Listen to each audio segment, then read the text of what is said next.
네, 계속해서 노영희의 뉴스인 사이다 이어가겠습니다. 오늘 우리가 해야 될 것은 대담한 대담인데 정치권에 어떤 이슈가 있을지를 정말 정치 전문가들 모시고서 한번 얘기해 보는 거죠. 양문석 공공미디어 연구소장 원래 스튜디오 나오셔서 오늘의 그 핫한 정치 이슈를 아주 조목조목 잘 짚어주시기로 했는데 정말 이분이 말이죠. 아침에 주무시고 계시느라고 못 나오셨다는 거 우리는 정말 마음이 아픕니다. 자, 양문석 박사님 전화 연결돼 있으니까 한번 불러볼까요? 양 박사님. 예, 안녕하십니까. 죄송합니다. 네, 이런 식으로 말이죠. 어제 술 드셨습니까? 예. 자, 아니, 근데 제가 네. 이 새벽에 일어나는 스타일이 아니라서, 네. 그 새벽 5시에 일어나가지고 준비를 하려고 했는데, 새벽 5시에 잠시, 조금만 더 하다가 그냥 푹 가고, 죄송합니다. 네, 제가 전화 드렸어야 되는데 제 불찰입니다. 요즘 어떻게 지내세요? 잘 지내세요? 예, 뭐, 서울에서 3일, 그리고, 경남에서 4일, 뭐, 평생 이렇게 살아야 될 것 같습니다. 평생 원래 대기 통영이잖아요. 그렇습니다. 그런데 절반은 통영, 절반은 서울에서 사시는 것 같아요, 요즘에. 예, 방송 때문에 월화수는 서울에서 활동을 하고 있고요. 네. 그리고 이제 또, 수요일 날 저녁 밤차를 타고 내려가서 목, 금, 토, 이런, 통영, 고성, 경남을 누비고 살고 있습니다. 양 박사님은 박사이기도 하는데 예전에 방통위 차관급 또 인사를 지내기도 하셨죠. 지금 더불어민주당의 통영 고성 지역위원장 맡고 계시고요. 네, 자, 네. 어쨌든 지역구 일주일에 뭐 한 번씩은 가는데 반반 한 3, 4일 정도 이제 계시는 것 같고요. 자, 요거 한번 여쭤보겠습니다. 지금 제일 또 이슈가 되고 있는 것 중에 하나가 윤호중 더불어민주당 원내대표하고 국민의힘 김기현 원내대표가 합의를 했어요. 1년 2개월 만에 법사위원장을 포함한 상임위원장 재분배가 지금 얘기가 된 건데 내년 6월부터 야당이 법사위원장을 맡게 되었다. 또 예결위원장도 가져가게 되었다. 뭐 문체 기업 그쪽인가요? 그쪽도 가져간다. 하여튼 좀 좋다고 생각하는 것들, 그동안 문제됐던 것들을 전부 다 싹 가져가는 거 아니냐 이제 이랬어요. 그러니까 강성 지지층, 민주당의 강성 지지층 사이에서는 아니 지역주의를 뽀개라 그랬더니 뽀개라 법사위를 뽀개는 거냐 이러면서 지금 아주 문자 폭탄이 쇄도한다고 합니다. 이거 어떻게 보십니까? 강성 지지층이라고 표현하기에는 좀 문제가 있습니다. 저 또한 페이스북에 이 부분에 대해서는 강하게 반대 입장을 냈거든요. 네. 실질적으로 그동안에 법사위를 놓고 이 국회가 개원된 이후에 1년째 지금 이 논쟁을 벌이고 있고, 그리고 원내대표를 이 뽑을 때도 윤호중, 박안주 두 후보가 격렬하게 맞붙었을 때도 박안주 후보가 지금은 정책위 의장이죠. 박안주 네. 후보가 그때 그런 이야기를 합니다. 상임위를 정상적으로 11대 7로 배분하겠다. 그런데 법사위 위원장은 안 된다. 흥정과 거래의 대상이 아니고 협의의 대상이 아니라고 선을 그었거든요. 네. 그 정도로 법사위 자체가 큰 의미로 다가온 결정적인 이유가 그 직전에 법사위 위원장이었던 여러분들 다 기억하실 겁니다. 여상규. 네, 여상규 법사위원장의 거의 이 독재 전형 이런 표현을 다 갖다 붙여도 충분히 우리 입장에서는 될 정도로 일방적이었단 말이에요. 네. 그런 여상규 법사위원장을 경험한 직후였던 이 민주당 분위기는 결코 법사위원장은 양보할 수 없다라는 네. 그런 공감대가 형성이 되어 있는 상황에서 법사위원장을 협상의 대상으로 올려놓고 야당에게 내년 6월부터 법사위원장을 주겠다 하면요. 첫 번째 문제. 기본적으로 다음 정권에 있어서 이 정권 재창출에 대한 자신이 없는 사람들이다.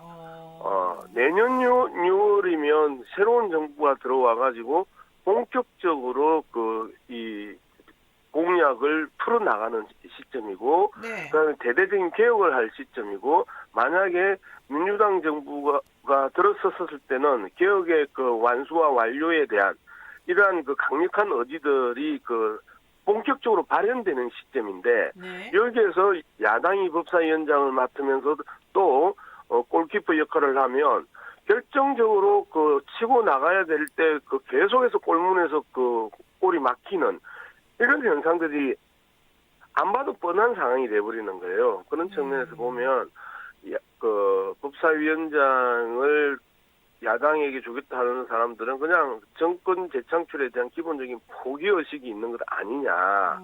저는 그렇게 볼 정도로 이번 법사위원장의 내년 6월 야당 양도 문제는 심각한 문제라고 생각을 하고 있습니다. 그런데 사실 뭐 법사위원장직을 처음에 지금 말고 처음에 이제 국회가 구성이 되면서 여당하고 야당이 좀 나눠서 하자. 그리고 네네. 법사위원장은 좀 중요한 자리니까 일단 여당 먼저 하고 그다음에 2년 네. 지나서 야당 하자면 사실 이랬던 합의의 그 기본이 원래 있었었고 또 네. 하나는 법사위의 역할 기능이라고 하는 게 원래는 체계자구 심사부터 시작을 한 건데 갑자기 너무 이게 좀 이상한 방향으로 그냥 커져 버려서 이거를 원래 본래 기능인 체계자구 심사하는 정도로만 내버려 두자. 그렇게 되면 법사위원장직을 누가 맡든 그렇게 썩 중요하지 않을 거다. 이게 지금 이번 합의의 기본 아니에요? 예. 그 기본적인 법사위의 그 역할 자체를 명확하게 규정을 하고 그리고 기존의 무소불위의 법사위 그 권력을 네. 최소화시키겠다 이렇게 이야기를 했는데요. 네네. 계속해서 우리가 지금 걱정하고 있는 거는 우리 여상규예요, 여상규.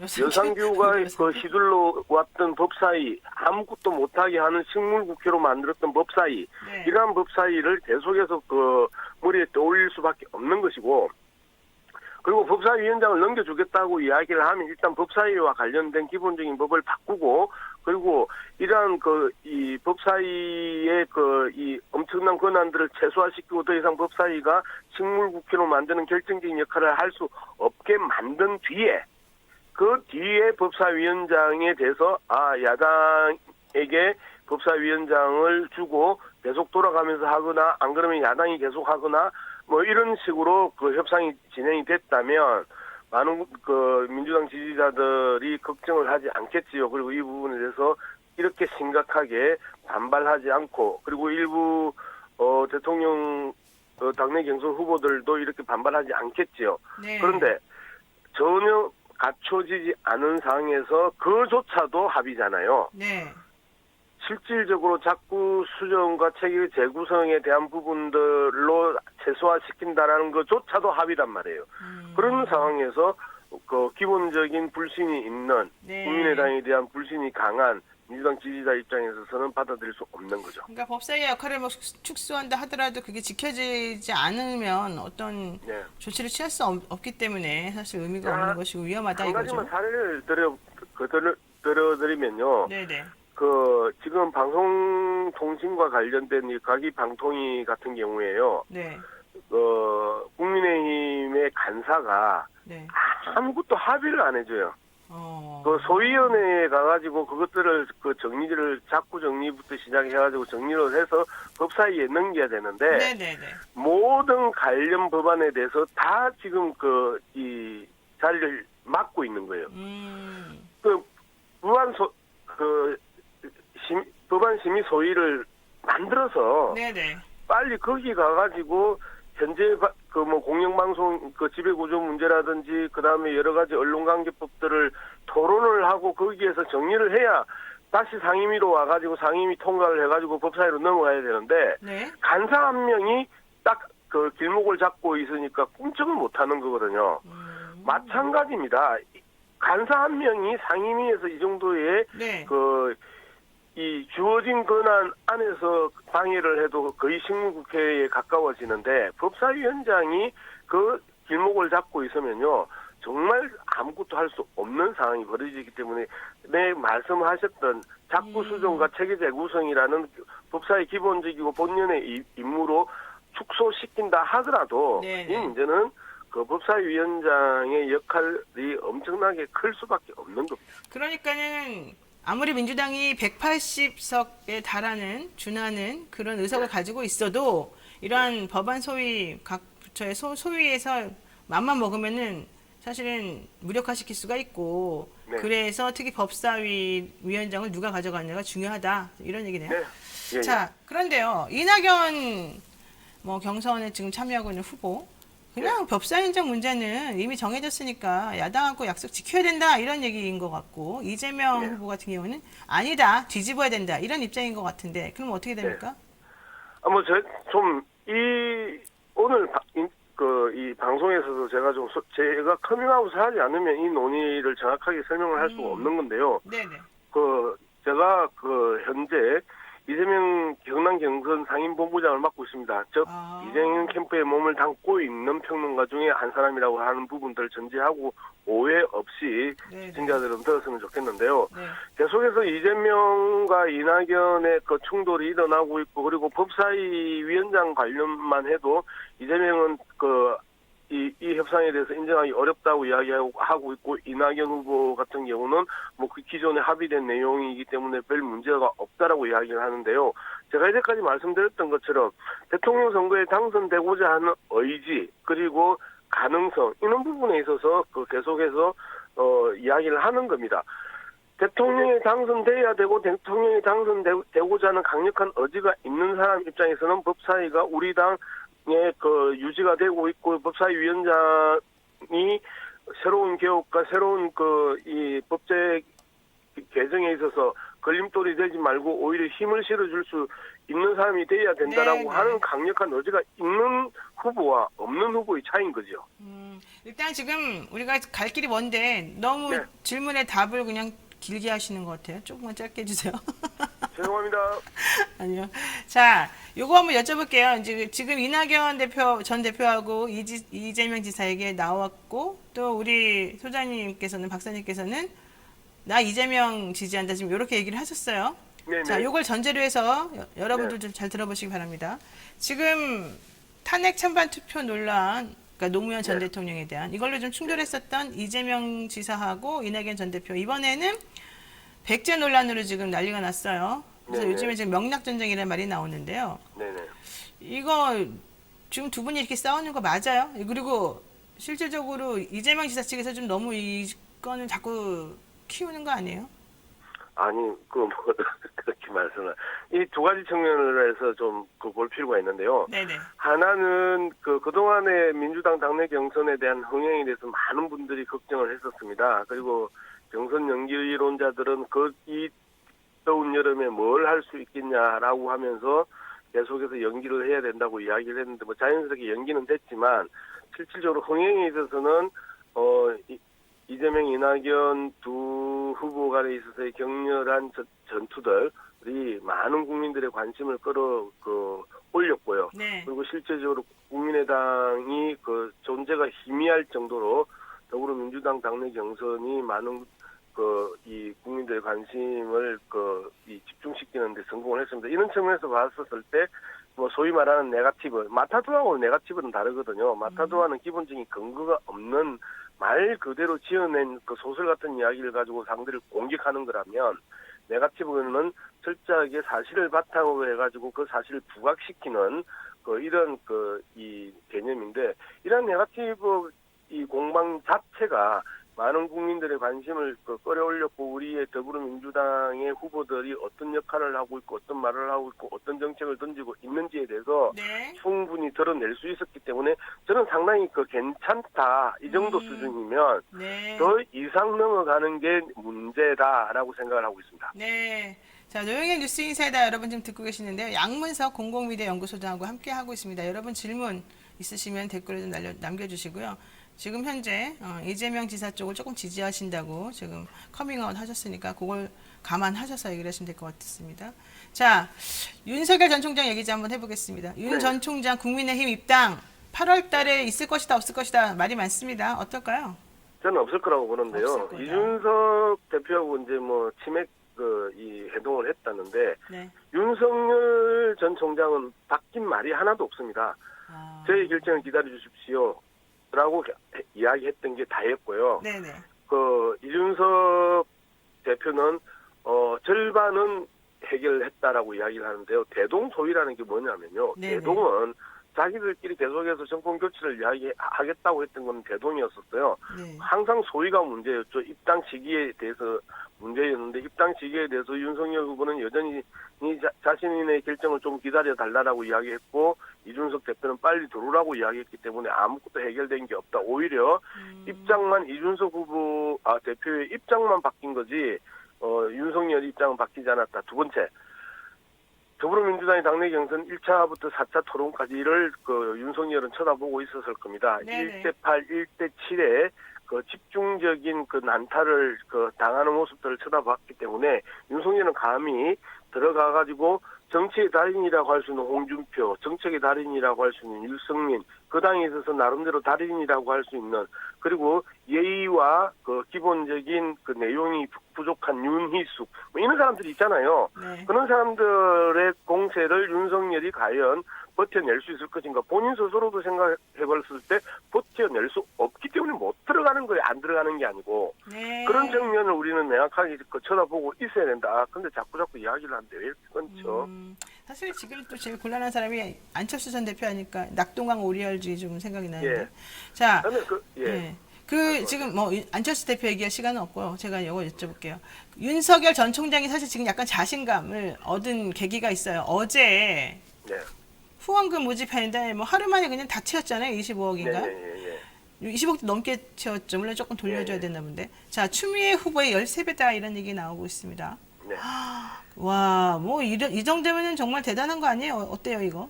자, 확실한 팬덤을 이제 팬덤이 그 형성되고 있는 시기겠죠. 네. 그리고 저 보수 진영에 있어서 가장 극렬한 태극기 부대라는 단단한 돈과 조직이 항상 준비되어 있는 그룹들이 있습니다. 세상 밖으로 코로나 때문에 나오지 못하고 태극기를 흔들지 못하는 상황이지만 네. 그들이 계속해서 보내왔던 화환들, 그죠? 네. 검찰청 앞에 보냈던 화환들, 이런 부분들이 계속해서 축적된 팬덤들이 이제 만들어져 있었던 상황이고요. 그리고 그 팬덤들이 거부라는 게 문제라서 그렇지, 네. 윤석열 총장에게 한꺼번에 쏟아졌던 20억에 가까운 후원금, 하루 만에 달성할 수 있는 후원금은 말 그대로 극성 지지자들, 강성 지지자가 아니라 극성 지지자들의 집중된 후원금 투척 현상이, 그렇게 읽어주는 게 저는 올바른 분석이라고 생각합니다. 그러니까 지금 태극기 부대 같은 그런 극우적이고 극보수적인 사람들이 윤석열 지지자일 것이다, 이런 전제로 얘기를 해주시고 계시는데, 그중 아이러니 아닙니까? 사실은 윤 전 총장이 검찰총장이나 뭐 그 이전에 검사로서 활동하면서 네. 소위 말하는 박근혜 전 대통령이나 아니면은 이명박 전 대통령, 물론 이제는 대통령자 붙이면 안 되지만 어쨌든 그분들을 감옥에 보낸 장본인이잖아요. 그런데 뭐 네. 태극기 부대나 극보수들은 사실은 그분들을 지지한 사람들이잖아요. 근데 이게 되게 이상하지 않아요? 일단 유승민 후보가 그렇게 이야기를 하죠. 자기는 탄핵까지만 했고 윤석열이 구속, 기소, 그 다음에 구형까지 했다.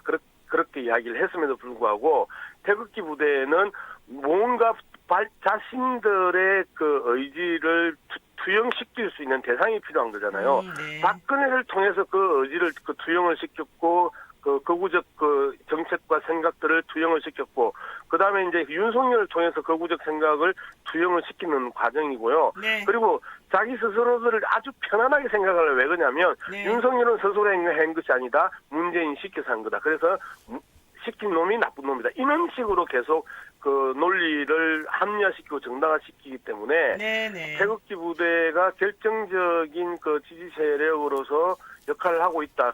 윤석열 입장에서는 상당히 네네.